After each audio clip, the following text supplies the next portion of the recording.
Amém. A palavra está com o pastor Gidevaldo, convidou o amado irmão.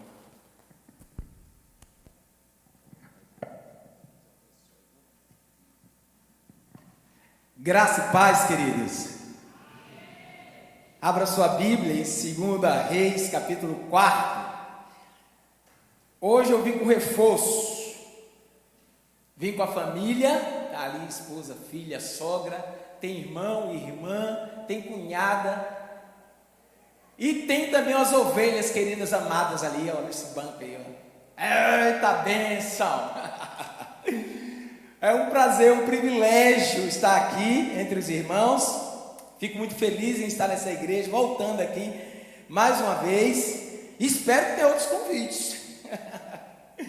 E quero agradecer ao conselho, ao pastor Davi, o reverendo Davi. Eu não sei se já falei aqui, irmãos, mas o reverendo Davi foi a primeira pessoa da igreja presbiteriana que eu vi pregar. E quando eu entrei na igreja, pela primeira vez na igreja presbiteriana, eu me deparei com um pregando uma palavra vibrante. E a igreja não reagia com glória a Deus, um aleluia, e eu não entendi aquilo. Porque eu tinha uma veia mais pentecostal, né? E saí de lá com glória a Deus entalado. Eu já falei isso para ele, já falei lá na congregação. E falei assim, não, a igreja presbiteriana não é a igreja que eu vou congregar, não. Hoje eu sou pastor da igreja presbiteriana. Mas o pastor Davi tem uma história bem direta com o meu relacionamento com Tâmara, porque ele nos acompanhou de forma pastoral, talvez ele nem saiba disso, de forma clara, talvez a gente nunca conversou sobre isso, mas ele acompanhou a minha, a Tâmara. A Fátima nos recebeu lá na casa dela para mim experimentar o terno que eu ia casar com Tâmara, e eu acabei me casando com o manto santo do pastor Davi. Foi bênção por demais, viu? Mas fico feliz, pastorzão, mais feliz ainda, foi uma surpresa para mim, aí as pernas ficam mais bambas ainda, dá aquele tremor que o pastorzão está aqui olhando, ó, aí, né, o nível aqui é alto, eu vou ficar pela sombra, viu? Mas creio que Deus tem uma palavra no seu coração para ministrar sobre sua vida, sobre sua casa, sobre sua família nessa noite, em nome de Jesus. Vamos ao texto bíblico, 2 de Reis, capítulo 4, a partir do versículo 8. Diz assim a palavra de Deus. 2 de Reis, capítulo 4, versículo 8 em diante. Certo dia passou Eliseu por Sunem, onde se achava uma mulher rica, a qual o constrangeu a comer pão. Daí, todas as vezes que passava por lá, entrava para comer. Ela disse a seu marido: vejo que este passa sempre por nós, é santo homem de Deus. Façamos-lhes, pois, em cima um pequeno quarto, obra de obreiro, de pedreiro, e ponhamos-lhes nele uma cama, uma mesa, uma cadeira e um candeeiro. Quando ele vier à nossa casa, retirar-se-á para ali. Um dia, vindo ele para ali, retirou-se para o quarto e se deitou. Então disse o seu moço Geazi: chama esta sunamita. Chamando-a ele, ela se pôs diante do profeta.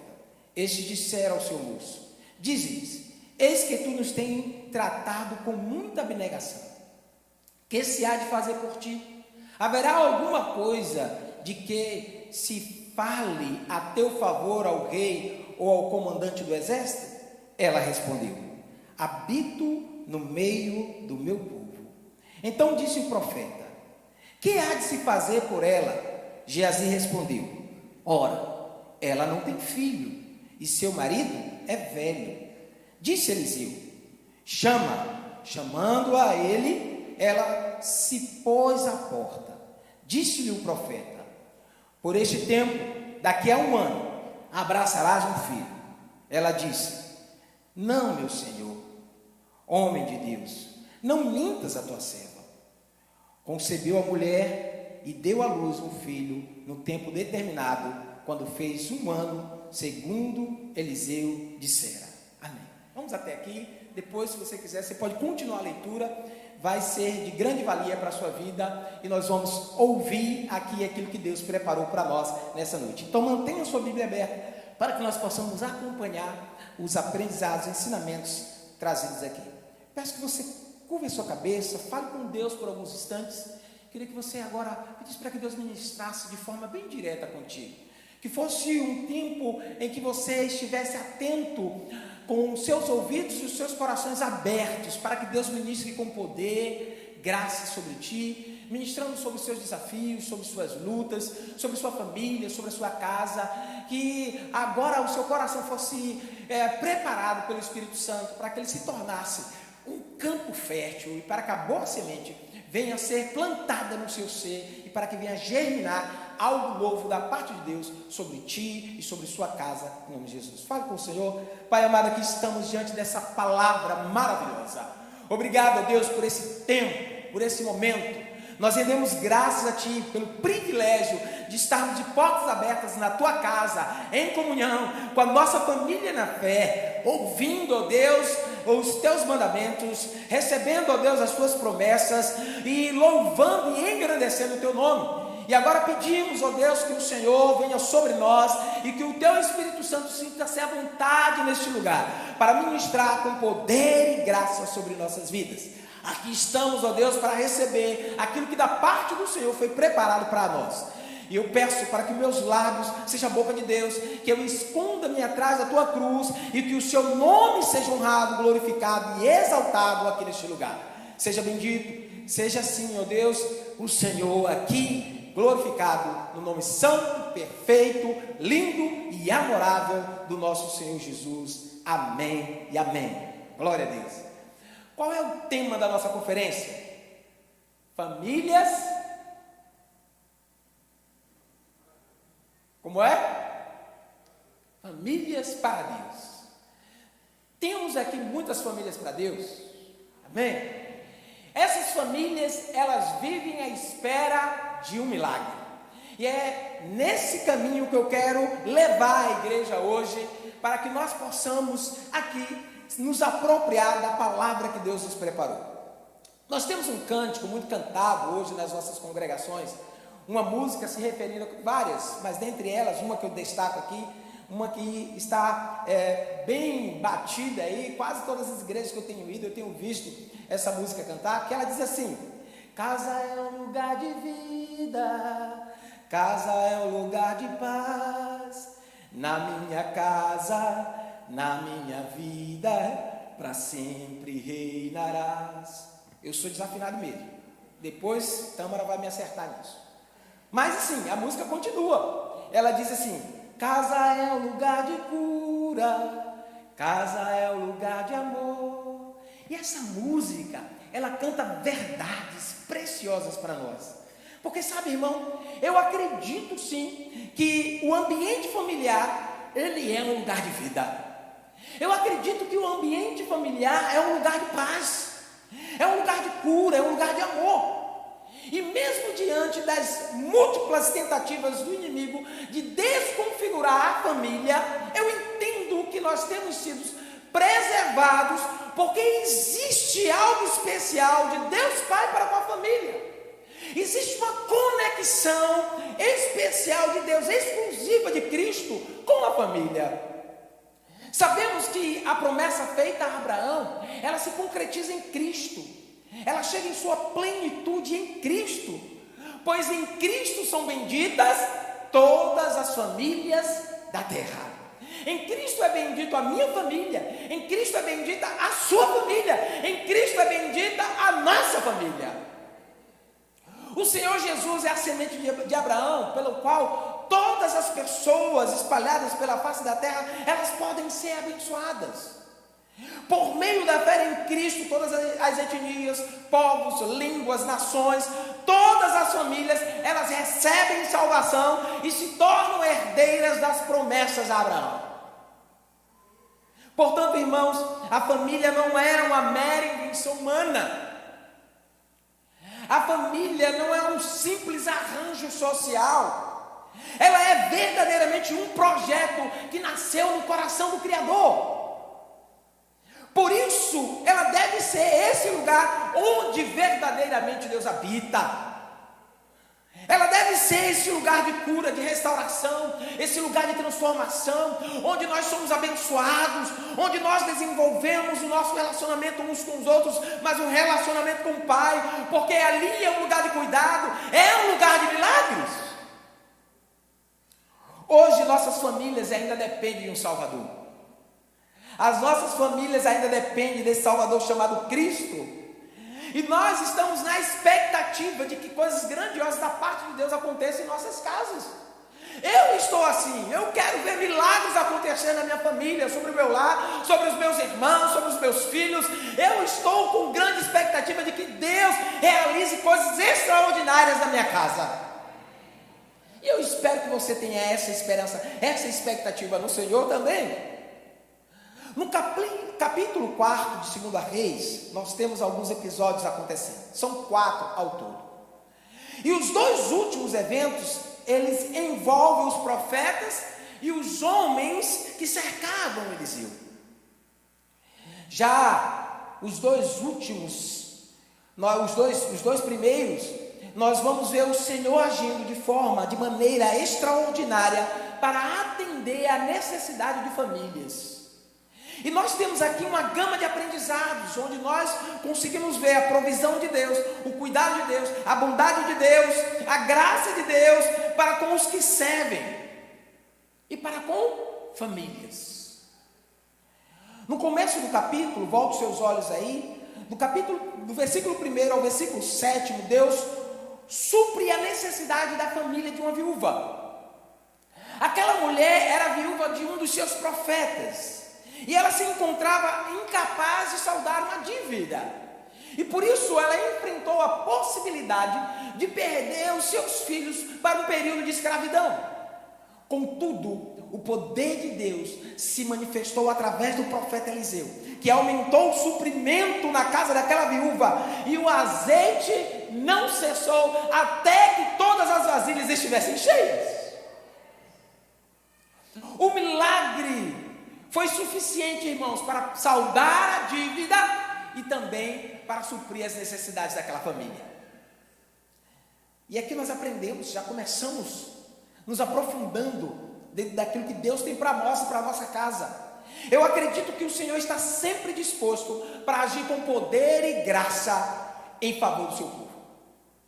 Eu acredito que Deus está sempre disposto para agir com poder e graça para com a nossa família, para com a nossa casa. Aqui nós temos muitos ensinamentos sobre milagres. O primeiro é que Deus ele opera milagres quando há um urgente senso de necessidade. Deus não está brincando com os seus problemas. Ele não está aquém daquilo que você está passando, das suas lutas, das suas dificuldades, daquilo que você está enfrentando na sua casa, no seu lar. Ele leva a sério cada caso, cada situação. O Senhor ele não age por acaso, ele não atua por casualidade, pelo contrário. Se o pai vê um filho com uma necessidade urgente, o que é que ele vai fazer? Tudo que tiver ao seu alcance para atender, para corresponder. Se uma necessidade é urgente para você, que é filho de Deus, se há uma necessidade urgente para a sua casa, o nosso Pai Celestial vai fazer de tudo para corresponder. Se você é filho de Deus, na sua urgência, há grande possibilidade de acontecer um milagre. Ele mostra também que o extraordinário ele pode acontecer com elementos que já estão ao nosso alcance. Nesse caso, o elemento usado é aquilo que estava disponível para ela, era o azeite. Isso quer dizer, irmãos, que o Senhor Jesus, ele pode resolver a situação na nossa casa, na nossa família, ele pode consertar o que está quebrado, um problema que esteja acontecendo em nosso lar, com o que nós já temos. Tem gente esperando algo novo, diferente acontecer. Tem gente criando expectativa, ilusão de algum elemento extra que possa vir para resolver a situação da sua casa. Quantas vezes é exigido de nós uma postura, um posicionamento, um diálogo, uma conversa, um redirecionamento para o nosso lar. Mas, meus queridos, é bem provável que Deus já tenha te dado, colocado em suas mãos a saída, o escape, a solução para a sua casa. Talvez já esteja nas suas mãos a ferramenta para resolver a crise no seu lar. Ele continua a nos ensinar. Nós podemos inferir aqui e dizer que nós encontramos o milagre, ou nos deparamos com o milagre, à medida da fé que nós colocamos diante de Deus. Aqui, para essa mulher, a medida da fé dela se tornou a medida da sua bênção. Aquela mulher pegou muitas vasilhas e nenhuma ficou vazia. Nenhuma. Quais são as suas expectativas diante de Deus para a sua casa, para o seu lar, para a sua família? O que é que você está projetando para os seus? Mateus capítulo 17, versículo 20, Jesus disse para nós: pois em verdade vos digo que se tiverdes a fé como um grão de mostarda, e direis a este monte, passa daqui para acolá, e ele passará, porque nada vos será impossível. Talvez seja uma situação, uma questão que você está vivendo, que aos seus olhos é impossível, mas escuta, comece a criar grandes expectativas daquilo que Deus pode fazer sobre você. Comece a criar grandes expectativas sobre aquilo que Deus está para fazer no seu lar, na sua casa, sobre os seus filhos, sobre sua esposa, sobre o seu esposo. Comece a criar grandes expectativas e crer que Deus pode fazer infinitamente mais do que pedimos ou pensamos. E então chegamos ao nosso texto. Nós temos aqui a Sunamita, uma mulher de bens, rica, cercada de privilégios, que não precisava da intercessão de terceiros em seu favor. Ela não precisava do favor do prefeito, do vereador, do político. Ela não precisava. Daí aquela mulher se deu conta de que Eliseu era um homem de Deus, e ela mandou preparar um lugar na sua casa, para que aquele homem se hospedasse toda vez que estivesse na cidade. Ela então fez isso por um motivo simples. Ela reconheceu que aquele homem era um homem de Deus, e não havia no seu coração egoísmo, desejo de se projetar, interesse, barganha. Pelo contrário, foi bondade. Ela sentiu que havia uma necessidade e, sem interesse, ela construiu aquele espaço para o profeta. Entretanto, irmãos, a sua generosidade foi atendida, recompensada, muito além do que ela esperava.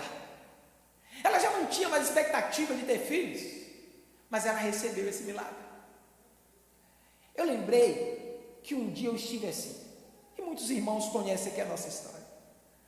Nós vivemos anos na expectativa de um milagre, e há 10 anos atrás, depois de várias perdas, nós recebemos um milagre, a nossa filha, Gabriela Valentina. Hoje eu convivo com o milagre dentro da minha casa. Agora aqui, no nosso texto, para mostrar a sua gratidão, Eliseu, ele procurou retribuir de alguma forma, e ao saber que ela não tinha filho, clamou ao Senhor, e o Senhor lhe deu o filho. Deus sempre recompensa um coração generoso. Em todo o relato bíblico, irmãos, nós vamos ver que a generosidade, ela é sempre recompensada. Provérbios capítulo 11, versículo 25 diz assim: o generoso prosperará, quem dá alívio aos outros, alívio receberá. Que bênção! E agora, na continuidade desse episódio, ele nos apresenta uma mulher, uma família precisando de um milagre. Você está precisando de um milagre? Eu estou precisando de um milagre. Eu estou precisando de um milagre. Era uma situação de vida ou morte. Volta e meia, irmãos, nós precisamos de um milagre em nossas casas. Nós vamos precisar da intervenção de um Salvador. Nós vamos precisar de cura. Nós vamos precisar de tratamento do alto sobre nós, quanto às nossas emoções, quanto à nossa carne. Nós vamos precisar de Deus nas nossas vidas. O Senhor Jesus, Ele pode fazer o extraordinário em cada caso que é apresentado diante dele. Ele pode fazer o milagre. E com isso eu quero relembrar com os irmãos alguns posicionamentos daqueles que esperam por um milagre. Primeiro, nós devemos atuar com uma fé inabalável. A partir do versículo 18, nós seguimos a história e nós vamos ver que alguns anos depois, aquele menino repentinamente, após uma forte dor de cabeça, ele morre nos braços de sua mãe. E em vez de se desesperar, a sunamita, ela demonstra uma fé extraordinária. Então ela coloca o filho no quarto do profeta, viaja até o Monte Carmelo para encontrá-lo. E no versículo 25, ao ser questionada pelo servo Geazi, se vai tudo bem, ela responde o quê? Tudo vai bem. E esse momento aqui fala muito para nós sobre fé. Se nós estamos em busca de um milagre e caminhando com uma fé inabalável, nós não podemos direcionar a nossa expectativa, a nossa esperança, a nossa fé para a pessoa errada. Nós precisamos direcionar essa fé para a pessoa certa. Muitas vezes nós direcionamos essa fé para um lugar, para um objeto errado, e o resultado, querido, costuma ser frustração, esgotamento emocional e decepção. Por quê? Porque não direcionamos a nossa fé de maneira correta. E isso acontece porque nós depositamos a nossa esperança em coisas, pessoas, situações que não têm a capacidade de retribuir e de sustentar o peso daquilo que nós esperamos. Para aquela mulher, apenas Eliseu, o homem de Deus, poderia conseguir reviver o menino. Somente Eliseu poderia fazer isso. O profeta nessa circunstância nos faz pensar no Senhor Jesus. Por quê? Jesus é o único mediador entre Deus e os homens. Cristo é o único que pode corresponder aos anseios da alma e da família. Cristo é o único que pode corresponder aos anseios da nossa casa, do nosso lar. Ele é o único que pode fazer um milagre na nossa casa. Jesus é o único capaz de invalidar todos os pesos que nós carregamos muitas vezes desnecessariamente. Jesus é o único que pode preencher plenamente todas as necessidades do nosso lar. Ele é esse alicerce, como nós contamos, ele é a rocha insubstituível que traz propósito. Somente ele pode suprir paz e dar unidade verdadeira na nossa casa. Somente Jesus. E por isso, todas as nossas ações de fé devem ser direcionadas a Cristo. Eu lembrei aqui daquele cântico antigo que nós cantávamos. Somente ponho a minha fé no sangue do bom, a minha fé e o meu amor estão firmados no Senhor. Irmãos, quem espera em Jesus não pode terceirizar a sua fé. Quem espera em Jesus está firmado nele. Nós não temos outro nome que nos foi dado pelo qual importa que sejamos salvos: Jesus Cristo. É por isso que somente nele, para ele são todas as coisas. Se tem alguém que pode resolver o problema da sua casa, se tem alguém que pode realizar um milagre, fazer um extraordinário na situação que você está vivendo, esse se chama Jesus Cristo de Nazaré, o Filho de Deus. Cristo é aquele que pode trazer alívio para a alma cansada, Ele que pode restaurar os relacionamentos adoecidos, é Ele que pode tratar aquelas chagas, as enfermidades dentro dos nossos corações, Ele pode preencher totalmente o nosso ser, Ele que pode vir sobre nossas necessidades e corresponder com poder e graça. É só Cristo. Outra coisa que nós aprendemos ao caminhar com essa fé inabalável é que a verdadeira fé ela não é a ausência de problemas, mas é confiança absoluta no Senhor em meio às tempestades. A nossa fé inabalável não vai anular as dificuldades, os desafios que nós temos que enfrentar, mas nós vamos estar confiados, firmes no Senhor. Fé inabalável não se prova quando tudo está bem, não se prova no tempo de bonança, mas se prova durante a tormenta, durante as tempestades, e aí nós nos apoiamos incondicionalmente no nosso Senhor e Salvador. Essa fé não é um escudo que nos impede de enfrentar dificuldades. Agora, verdade, não é um escudo, mas ela é uma âncora que nos mantém firmes em meio à tempestade. Por isso, irmãos, a resposta a tudo vai bem também nos revela uma convicção, uma fé que o Senhor está no controle. Deus está no controle da sua vida. Deus está no controle da sua casa. Essa fé genuína é o entendimento de que mesmo diante das maiores incertezas ou tempestades, Ele vai guiar a nossa casa a águas tranquilas.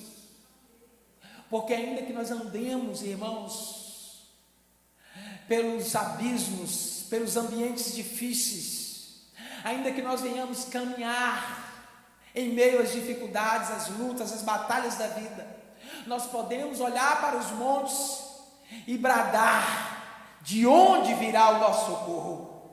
E de onde virá? Do Senhor dos exércitos, do Senhor que fez os céus e a terra, do Todo-Poderoso que está agindo em nosso favor. Se nós queremos ver o milagre, então, em nossas vidas e em nossas famílias, nos apresentamos diante dos desafios e busquemos a Cristo com uma fé inabalável. Esse é o primeiro posicionamento. Segundo posicionamento que encontramos aqui quando vivemos à espera de um milagre, é que nós devemos viver, nós devemos agir com perseverança em nossos propósitos. Do versículo 27 ao versículo 31, ao chegar até Eliseu, a mulher, ela se apega aos seus pés com uma profunda amargura em seu coração.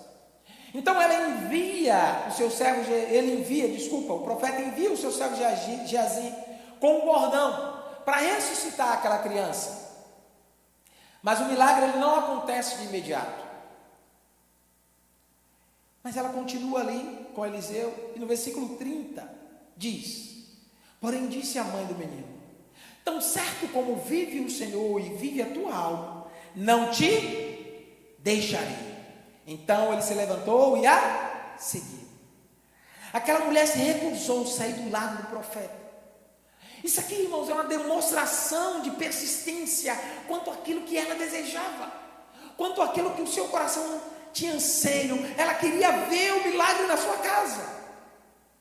Irmãos, nós devemos buscar ao Senhor, perseverar, persistir, até vermos o cumprimento, os desígnios de Deus se cumprir nas nossas vidas. Pode ser que Ele responda de acordo com aquilo que nós desejamos, ou pode ser que nós tenhamos uma resposta negativa, contrária àquilo que nós esperamos. Contudo, nós precisamos ter a consciência que fizemos tudo o que estava ao nosso alcance. Daí, se Deus fizer, conforme o nosso pedido, Ele é Deus. E se não fizer, continua sendo Deus. Mas lembre-se de uma coisa: a vontade de Deus para mim e para você é sempre boa, perfeita e agradável. Nós não podemos nos contentar, irmãos, com substitutos, com atalhos. Nós precisamos perseverar e buscar em Jesus a solução para os nossos problemas, para a nossa casa. Nós não podemos resolver as questões familiares e de nossas vidas com paliativos. E por isso que cabe muito bem, em determinados momentos, o perdão, buscar a reconciliação, o diálogo, a demonstração de amor. Isso são instrumentos poderosos de cura que nós devemos usar. O texto ainda nos mostra Eliseu, que vai até a casa, entra no quarto, fecha a porta. Então ali ele ora ao Senhor e se deita sobre o menino, versículo 34, boca a boca, olho com olho. O corpo do menino é aquecido. E logo o profeta estender-se sobre ele novamente, o menino respira, revive, e ali é devolvido à sua mãe com vida. Essa passagem aqui é um vislumbre poderoso no poder de Deus sobre a morte. Mas ele está apontando também para uma tipologia de Cristo. Porque Jesus, ele pode vivificar o morto, aquele que não tem mais jeito, aquilo que já não tem mais solução. Jesus pode trazer vida. Aqui a palavra nos ensina que para Deus não existe causas perdidas. Para Deus não existe impossível. Talvez seja um casamento que acabou. Talvez seja um problema de relacionamento entre os filhos e os pais. Uma situação que trouxe literalmente a sensação de luto dentro de casa. Pode até estar cheirando mal essa situação. Talvez seja um momento em que a família não está sabendo lidar com esta crise instalada. O Senhor Jesus pode mudar a sua causa. O Senhor Jesus pode mudar essa situação. O Senhor Jesus, ele pode fazer reviver o que está morto. Nós desistimos facilmente dos nossos objetivos. Às vezes nós achamos, irmãos, que uma campanha de um período curto de 1 mês, 2 meses, 1 ano, vai resolver o problema e acabou. Eu já passei junto com alguns colegas, orando, intercedendo por entes queridos, clamando a Deus, com uma escala semanal de oração, de jejum, pedindo para que Deus entrasse na vida de alguns entes queridos, mas os miseráveis não entraram. Mas já vi também pessoas que passaram 20, 30, 40 anos orando ao Senhor, e hoje ela pode abrir os seus lábios para dizer: eu e minha casa servimos ao Senhor. O resultado vem de Deus. É Ele que vai fazer, é Ele que vai agir. Nós devemos simplesmente perseverar em atitude, devoção, coragem, buscar a restauração, buscar a cura, buscar a solução para as nossas famílias, crendo nesse poder transformador do Senhor Jesus. Nunca será um desperdício, irmãos, buscar aos pés da cruz a solução, buscar o melhor para os nossos entes queridos. Nunca será um desperdício, sempre será um investimento. Tudo que nós fazemos, todo o tempo que nós passamos diante de Cristo, diante do Senhor Jesus, perseverando em oração, pelos nossos lares, pela nossa casa, pelos nossos filhos, pelos nossos pais, pelos nossos irmãos, não é perdido. Porque esse tempo não é um tempo que nós gastamos, é um tempo que nós investimos, é um tempo que nós depositamos naquilo que tem valor eterno. Você não sabe quando essa oração vai ser respondida. Eu sou a resposta de oração e creio nisso até hoje, que a oração da minha mãe tem efeito sobre a minha vida. Portanto, o que nós precisamos fazer? Lutar por nossa família, perseverar nos propósitos estabelecidos até que o Senhor venha. Eu acredito, irmãos, e já estou finalizando, acredito que o que aquela música canta, ela é uma verdade para todos e para toda a família que acreditam no Senhor Jesus e na sua palavra. Eu acredito que é uma verdade para você. Eu acredito. A todo tempo nós temos visto, ouvido teorias sobre a família, opiniões falsas, direções erradas para a família. Mas Deus continua esperando, Deus continua agindo, Deus continua fazendo o que Ele sempre fez. Ele é o sustentador da família, Ele é o mantenedor da nossa casa, do nosso lar. O que nós precisamos é seguir as orientações que Ele nos dá. E aqui nós recebemos duas orientações, ao menos simples e diretas. Atuar com uma fé inabalável e caminhar com perseverança nos nossos propósitos. Deus já tem protegido a sua família até aqui. Ele tem guardado o seu lar, a sua casa, os seus até aqui. Mas Ele é o Deus do extraordinário e quer realizar milagres na sua casa. E quem sabe hoje é um dia propício para isso. Se você recebeu essa palavra, quero te convidar a orar ao Senhor por alguns instantes. Eu queria que você fechasse seus olhos. Nós estamos encerrando essa conferência da família. E eu não queria que você fosse movido por emocionalismo, sentimentos humanos apenas. Eu queria que você fosse movido aqui pelo Espírito Santo. E se algo de Deus foi ministrado ao seu coração, para você e para a sua casa, algo genuíno da parte do Senhor, que você fala assim: olha, isso aqui eu vou tomar para a minha vida e vou praticar. Eu quero te convidar a vir aqui na frente. Nós passamos o mês de maio orando pela família. Eu estou aqui na frente porque eu já me apropriei dessa palavra e de muito que eu aprendi aqui, e quero ver milagre acontecer na minha casa, na minha família.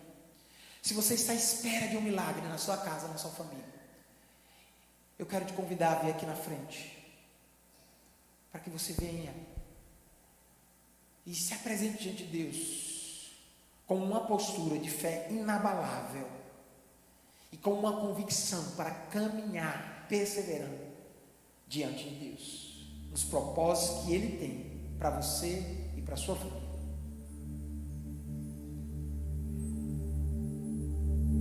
Quando nós ministramos aqui o louvor,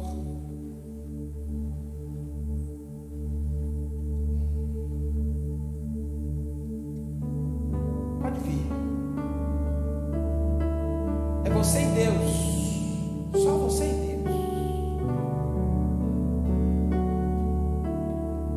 Eu queria que você fosse específico com o Senhor e falasse: Deus, eu estou aqui pela minha casa, estou aqui pedindo cura. Talvez é um marido que abandonou lá, um filho que abandonou lá, uma esposa que você já não está aguentando mais. São crises, filhos dependentes, pessoas que ainda não tiveram encontro com a família dentro da sua casa, que precisam de restauração, precisam de cura.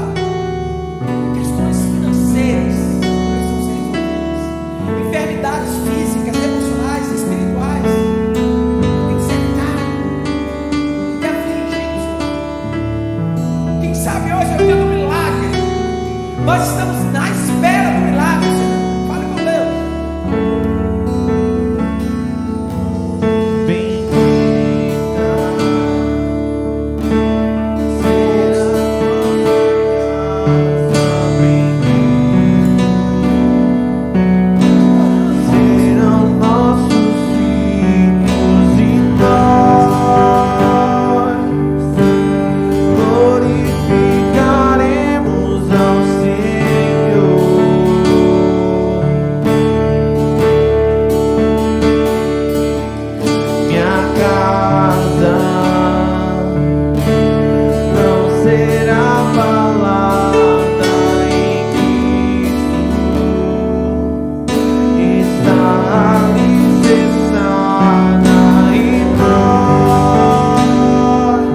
por esse tempo que o Senhor nos desse para estarmos na Tua presença. Somos uma só família, somos a família na fé. E aqui estamos diante de Ti, colocando o Teu filho Davi, a Fátima, a Kika, a Jéssica, os Teus entes queridos, ó Pai amado, apresentemos ao Senhor. Pedimos que o Senhor continue, ó Deus, a sustentá-los, a abençoá-los, a derramar graça abundante sobre eles. Que eles possam ver, ó Deus, milagres acontecer na sua casa. Que o Senhor, ó Deus, corresponda às suas orações. Que o Senhor, ó Deus, atenda o pedido dos Teus filhos. Que o Senhor se revele, ó Deus, em cada uma das suas necessidades. E que nós possamos ser testemunha do agir e do governo do Senhor de forma poderosa sobre os Teus filhos. Oramos a Ti agradecidos, ó Deus, por tudo que o Senhor tem feito. E pedimos que o Senhor continue a fazer verdadeiramente, infinitamente mais do que pedimos ou pensamos. Assim, apresentamos os Teus filhos ao Senhor e pedimos o nome santo e glorioso do nosso Senhor e Salvador Jesus Cristo. Amém e amém. Glória a Deus. Amém. Obrigado.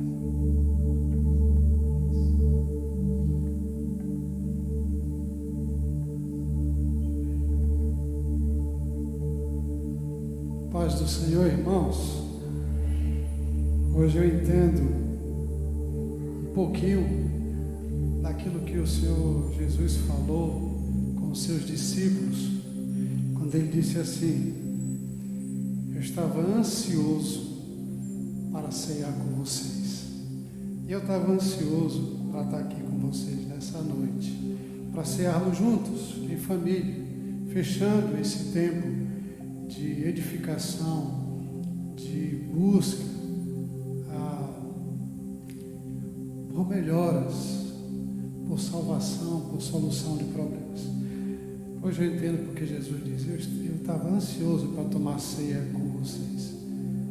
E Jesus, a ceia do Senhor nos aponta para algumas coisas que são importantes. Primeiro é que nós temos uma aliança com Deus, com Jesus de Nazaré. A ceia fala sobre isso. Segundo, é que a ceia mostra que nós somos do Senhor. E terceiro, está lá no Evangelho de João, Jesus está dizendo, mais ou menos assim, para você entender de uma maneira mais fácil: não fiquem perturbados, confie em Deus, confie em mim, porque na casa de meu Pai há muitos lugares para vocês. Eu vou a preparar lugar, porque eu quero que vocês estejam comigo. Aquietem o coração. Vocês já sabem o caminho. Evangelho de João, capítulo 14, de 1 até o versículo 4. Vamos cear então. Quero convidar os presbíteros. Nada melhor do que a gente fechar esse mês ceando em família, né? Mudamos um pouco a dinâmica da igreja. Quero convidar o pastor Dela também para estar aqui com a gente. A ceia do Senhor, esse tempo que a gente para relembrar o sacrifício de Jesus por nós naquela cruz, naquele dia fatídico, e nós agradecemos porque Jesus é o nosso Salvador. Quero te convidar a fechar os olhos, consagrar a sua vida a Deus, pedir perdão pelos seus pecados. Você não pode tomar a ceia sem antes confessar os seus pecados e deixar, fazer um propósito de deixar. Porque confessa e deixa, alcança o favor, a misericórdia de Deus. Quero te convidar a fechar os olhos. Nós vamos consagrar esses elementos e também nós vamos pedir perdão a Deus pelos nossos pecados.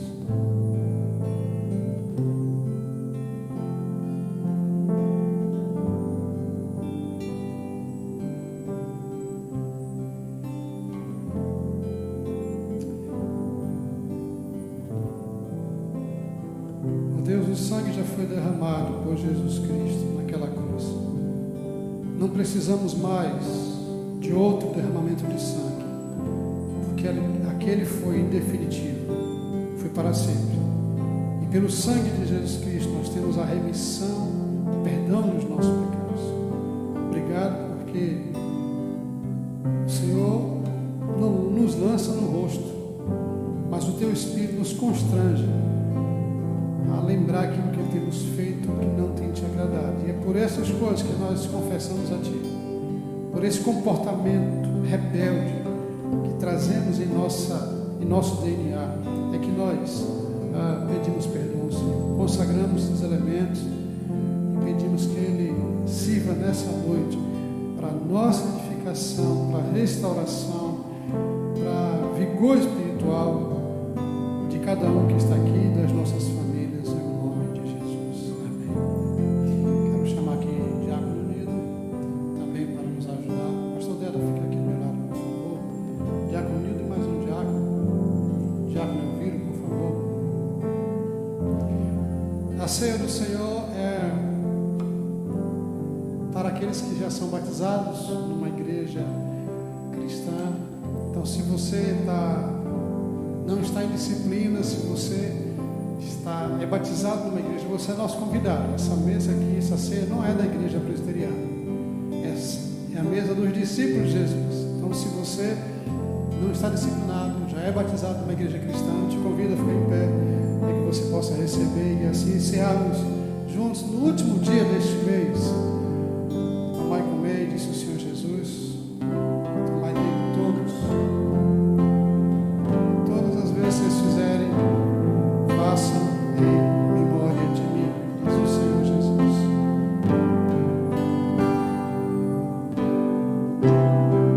Tomai e comei dele todos, disse o Senhor Jesus. Façam isso em memória de mim.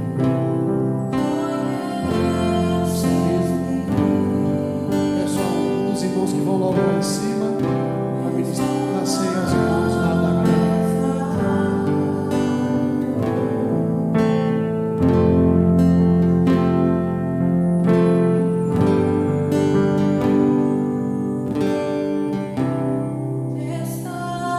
Estás presente a me cercar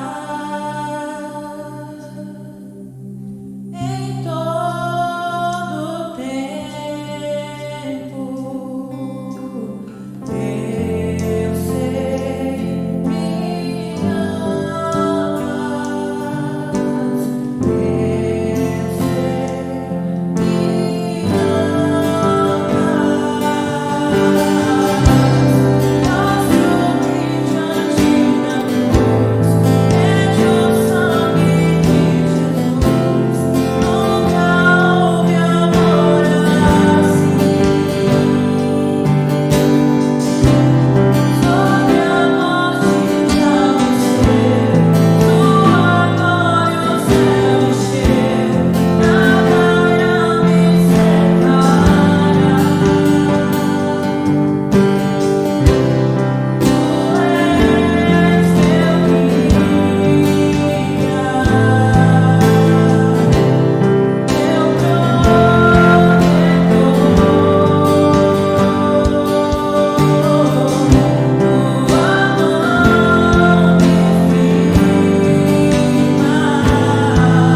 Alguém foi omitido da ceia? Não. Assim como o Senhor Jesus, na noite que foi traído, nós iremos fazer dessa noite, lembrando do mesmo ato que ele fez com os seus discípulos. Esse é o símbolo da nova aliança. E hoje nós não estamos aqui tristes, estamos diante da mesa, e essa mesa cura. E assim como o Senhor Jesus fez com os seus discípulos, e tendo dado graças, tomou do pão e comeu. Comamos também.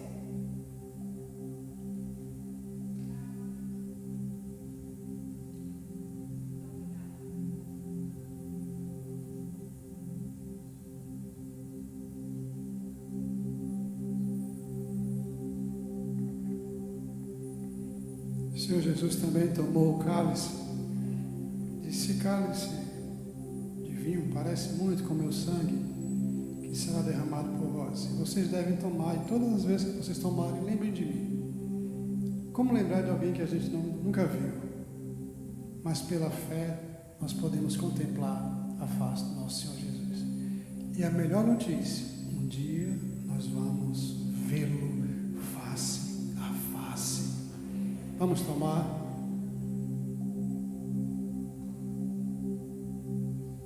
Graças te damos, Senhor, por esses instantes passados na tua presença e por tua presença aqui conosco. O que fez toda a diferença neste culto foi o Senhor, foi a tua presença, foi o Espírito Santo aqui conosco, foi Jesus aqui conosco. Nós somos gratos a ti, em nome de Jesus. Que a graça de Jesus, o amor de Deus, o nosso Pai, seja derramado sobre vós, irmãos, e sobre todo o povo de Deus espalhado na face da terra, hoje e para sempre.